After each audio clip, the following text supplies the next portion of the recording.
আসসালামু আলাইকুম সম্মানিত দর্শক, আশা করি সকলে ভালো আছেন। ইরান ইসরায়েল যুদ্ধে এখন পর্যন্ত কে এগিয়ে?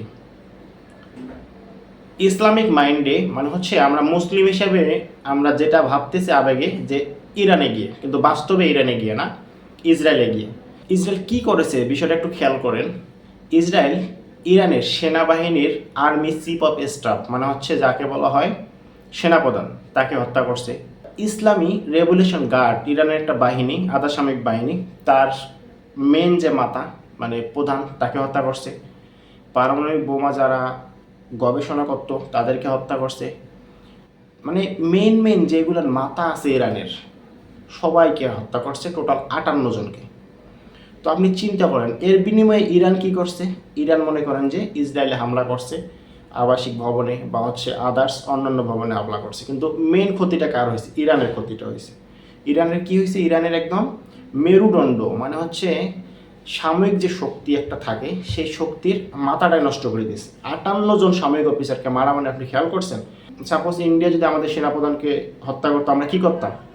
18 কোটি মানুষ ইন্ডিয়ার বিপক্ষে ঝাঁপাই যাইতাম।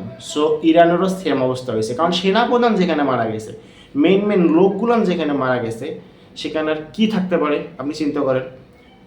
এর সাথে এই 7 দিনের যুদ্ধে ইরানে 800 জন মানুষ মারা গেছে, আর ইসরায়েলে 100 জনও এখনও হয়নি। আমরা কি চাইছিলাম? আমরা মুসলিম দেশ হিসেবে চাইছিলাম, হ্যাঁ ইরান দেখেন, ইরান চেষ্টা করতেছে ক্ষয়ক্ষতি করার জন্য এবং বেসামরিক অবকাঠামো লক্ষ্য না করার জন্য, কিন্তু তারপরও ইসরায়েলের আরও বেশি ক্ষতি হওয়া উচিত ছিল। ইসরায়েলের কি একটা আর্মি অফিসারকে মারতে পারছে? মারতে পারেনি। সো আমরা কি চাইছিলাম? আমরা চাইছিলাম সমানুপাতিক হারে একটা রেজাল্ট, বাট সেটা আমরা পাইনি। আমরা আবেগে যতই আল্লাহু আকবার বলি না কেন, মেনলি ইসরায়েল এগিয়ে আছে এই যুদ্ধে, এবং এটা সম্ভবও, কারণ ইসরায়েলের যে সামরিক শক্তি, ইসরায়েলের যে আত্মনির্ভরশীলতা বা ইসরায়েলকে যে অন্য দেশে সাপোর্ট করার ক্ষমতা, সব দিক দিয়ে ইসরায়েল এগিয়ে আছে।